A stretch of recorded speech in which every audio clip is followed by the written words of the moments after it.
that much worse. The CBC's Briar Stewart reporting from Israel tonight. Well, meanwhile, hundreds rallied outside the Vancouver Art Gallery again today, this time calling for the release of children still being held hostage by Hamas. As Janella Hamilton tells us, it comes just ahead of World Children's Day, which is tomorrow. Yuval Borges, 8 years. Emma Conyo, 3 years. The names of 40 child hostages read out loud one by one. The faces of many of the kidnapped seen here as well. He began to write messages to his family near Jerusalem that they were woken up by rocket attacks and were in the family's safe room. Slowly the messages became more sinister. We hear gunfires and explosions. I love you. The family of Ophir Engel speaking out about the horror of October 7th.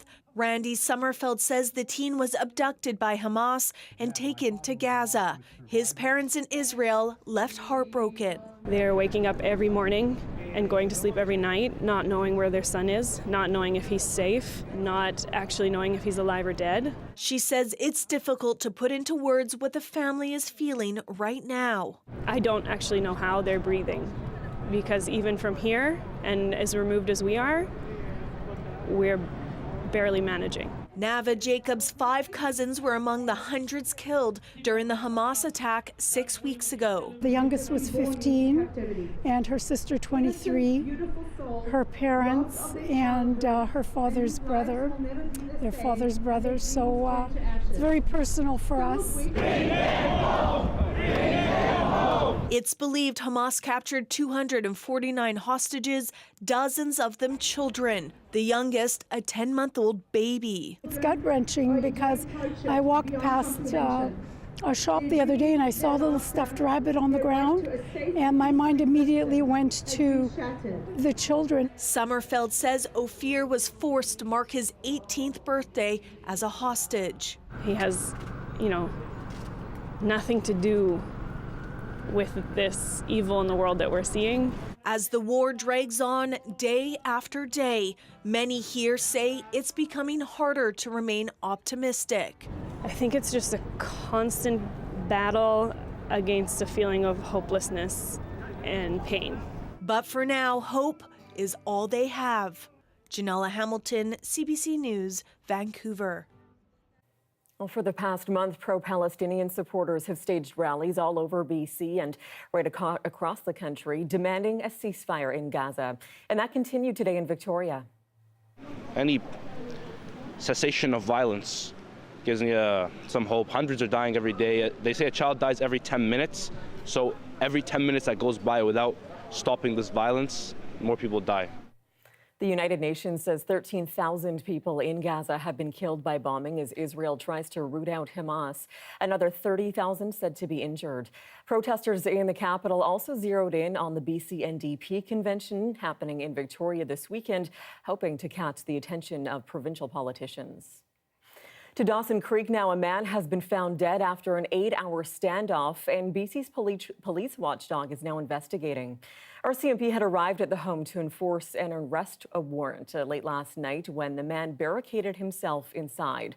There were also 3 women inside. They managed to make it out safely. RCMP say there were gunfire exchanged through the night as they tried to communicate with the man. This morning, officers entered the home and found him dead. The Independent Investigations Office is now looking into the actions of police in this case. A freight train derailed in Delta in the middle of the night, canceling Amtrak service between BC and Washington State today. It happened at 2:30 this morning near Highway 91. The Transportation Safety Board has deployed an investigator, calling it a train collision and derailment. It says the incident involved 2 trains operated by Texas-based BNSF Railway. The company says 2 locomotives and 5 freight cars were carrying various kinds of freight when they went off the tracks. And a small amount of fuel was leaked as well. No one was injured, but rail traffic along the line was canceled for much of the day, including multiple Amtrak trains between Vancouver and Seattle.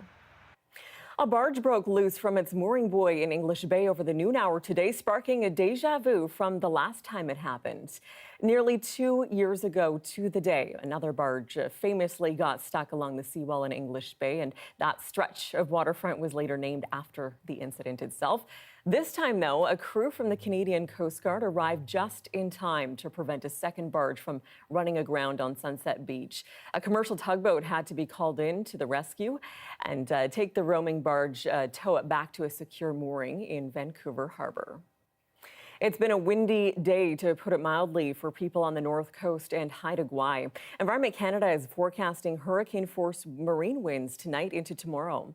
The storm is expected to be the worst overnight, with wind gusts nearing 120 kilometers per hour. The system will then target the central coast and hit parts of Vancouver Island as it moves south by tomorrow night. Meteorologists warn power outages are likely. We'll have more with your full forecast coming up at the end of the show.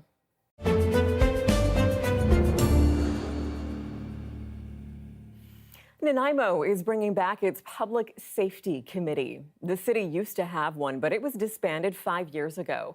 Now, with public safety front and center, a new one is being created. And as Claire Palmer explains, it's meant to be a place for residents to voice their safety concerns. Nanaimo had a public safety committee until 2018 when it was dissolved. Now, the city says making residents feel safe is a top priority, so it's forming a new one and looking for volunteers to help staff it. I think the safety committee needs to be squarely focused at making sure that they're holding the provincial and federal government accountable for what the province and federal government say that they can do. It will be made up of 2 town councillors and 7 citizens. They'll be tasked with looking at safety through a wide lens, from neighborhoods and businesses to mischief and graffiti. Mayor Leonard Krogh says there are genuine issues that need to be addressed and new concerns that arise quickly. Everyone from families at home to our vulnerable and unhoused population need to feel safe. Public safety has been a growing concern here in recent years, and the city's move is sitting well with people we spoke with. It is good news, and I'm just hoping that something will come of it, that it won't be just a lot of talk and a lot of investigating and then nothing done. I think it's a good initiative. Hopefully they actually listen to the feedback they're getting and come up with some possibilities of addressing some of the issues that are raised. Well, I think it's good. I think everything's good that they bring back. I think that more public input is needed. The committee will put forward recommendations to council on community safety concerns. I hope that this kind of committee can kind of reignite or strengthen the community conversation around what it means to have a safe city. Committee members will work with RCMP, bylaw officers, and emergency responders, as well as the public. Claire Palmer, CBC News, Nanaimo. A local Indigenous advocacy group is inviting the community to the premiere of the new film, Where Are All My Relations? It looks at the firsthand accounts of Indigenous people who've experienced homelessness. The majority of the people that I work with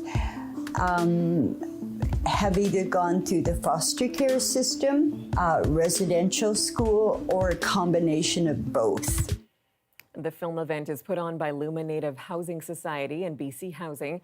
The documentary comes ahead of National Housing Day, which is this Wednesday. In Vancouver, Indigenous people make up 2% of the overall population, but 39% of the homeless population. Well, the remarkable story of a charismatic leader bent on building a socialist utopia in a remote corner of BC is back on stage in Finland, of all places. Sointula is a Finnish language musical about Sointula, the BC town. As Karen Larson explains, the play's producer is hoping to bring it to Vancouver next.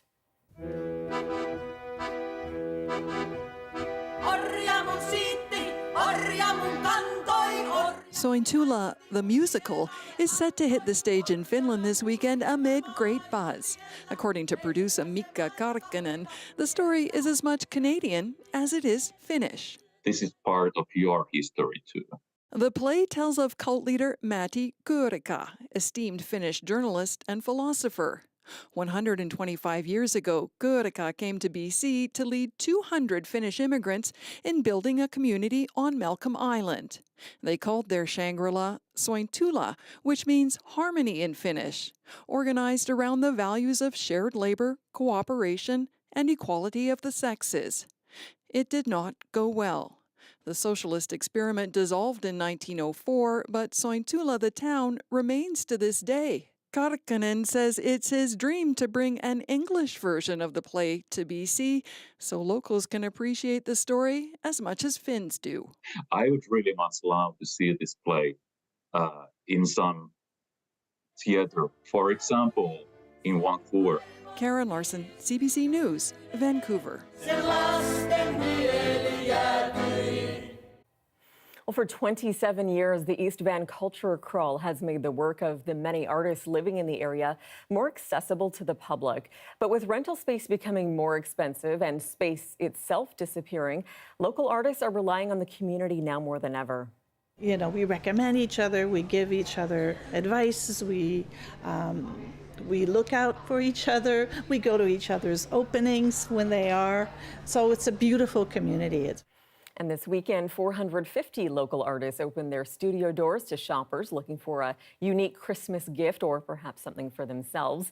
They say about 400,000 square feet of art production space has been lost over the past 10 years.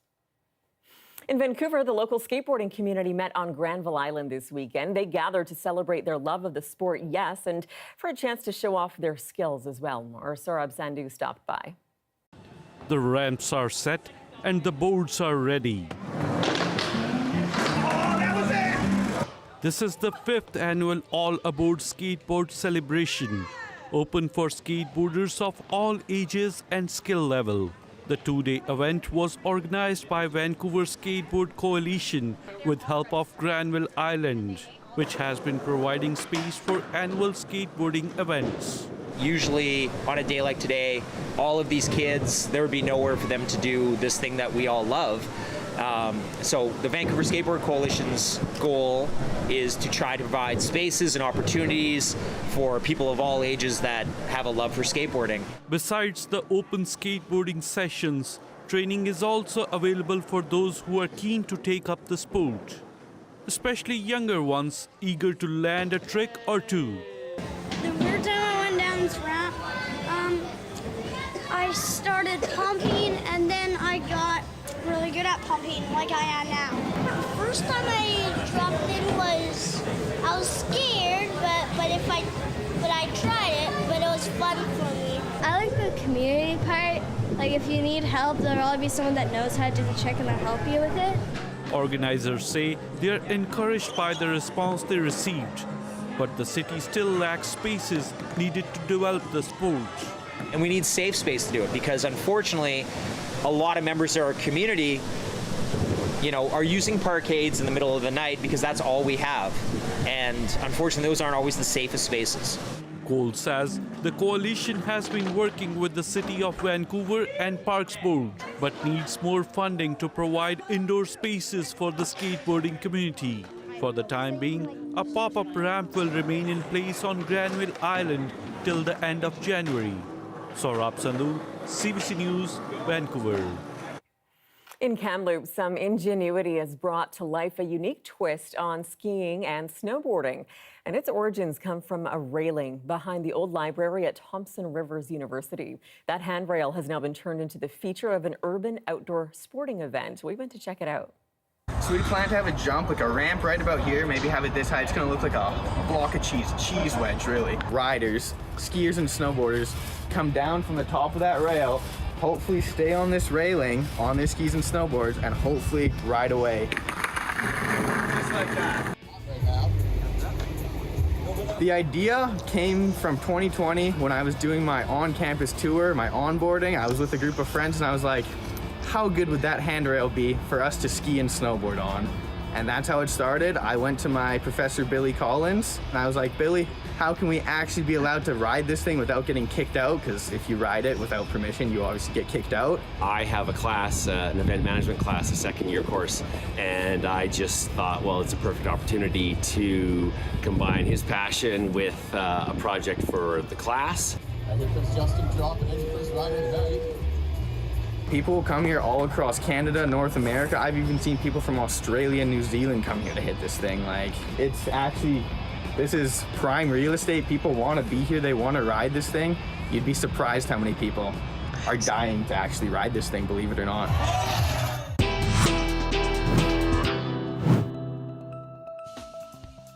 Well, still ahead, the biggest game in Canadian football has been decided with the Grey Cup on the line tonight. Winnipeg versus Montreal. We'll have the highlights coming up next. Stay with us.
Welcome back. They were underdogs when the season started, underdogs going into the Eastern Final, and underdogs today. But tonight, the Montreal Alouettes are the CFL's top dogs after pulling off a dramatic Grey Cup victory with just 11 seconds to go. Down by 3. Time running out. End zone! Touchdown! The Alouettes were down by 3 with just a minute left and stuck at midfield, but a big pass inside the 20-yard line set up that winner. And that winning touchdown was scored by Tyson Philpott, whose father Corey was on the BC Lions' 1994 Grey Cup championship team. For the Alouettes, this was their first Grey Cup win and appearance since 2010. And in India, heartbreak for millions of cricket fans after Australia defeated the host in the World Cup final. And Australia win the World Cup for the 6th time and in front of 120,000 people. Despite the huge hometown crowd, India was unable to stop Australia from claiming a record 6th title. Travis Head was pivotal in the win. This loss, by the way, was India's first in the whole tournament. You are looking at a live shot of the Port of Vancouver and a wild weekend of weather for parts of the province. I'll take you through the remaining wind warnings and some snowfall warnings coming up next. Stay with us.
Hi, I'm Amy Bell, and here's what's in your CBC Vancouver inbox. Join us for CBC British Columbia's annual Food Bank Day on December 1st. We're making the season kind with a special day of programming, all in support of local food banks across BC. This year, for the first time ever, you can watch our live stream of the day on CBC Gem and at cbc.ca/foodbankday. We'll see you on December 1st.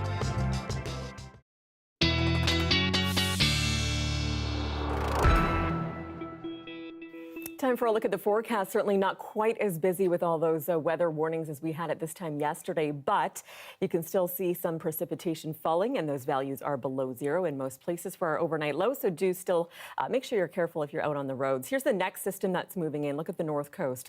It's going to make a beeline for right up to the Yukon, actually. Then it's going to gradually move south over the next few days along the coast, hitting Vancouver Island as well. Tuesday is likely when we'll see that precipitation come to the south coast. In the meantime, meantime, hurricane force winds in effect for the North Coast tonight into tomorrow. That will transition to a snowfall warning for Dease Lake, and up to 10 centimeters is in the forecast for Monday into Tuesday. Here's how we're shaping up province-wide. Largely clear and dry for the south part of the province tomorrow. And then Tuesday is when we'll see those showers return, at least for Metro Vancouver, the Victoria area as well. So Tuesday showers, otherwise fairly clear, fairly dry, and fairly seasonal for this time of year. And that is your late news for this Sunday, November 19th. For news anytime, anywhere, download the free CBC News app. You can always find us online as well at cbc.ca/BC. Your next local newscast is on the early edition. That's on CBC Radio 1 starting tomorrow morning at 5. Thank you so much for watching this weekend. Good night.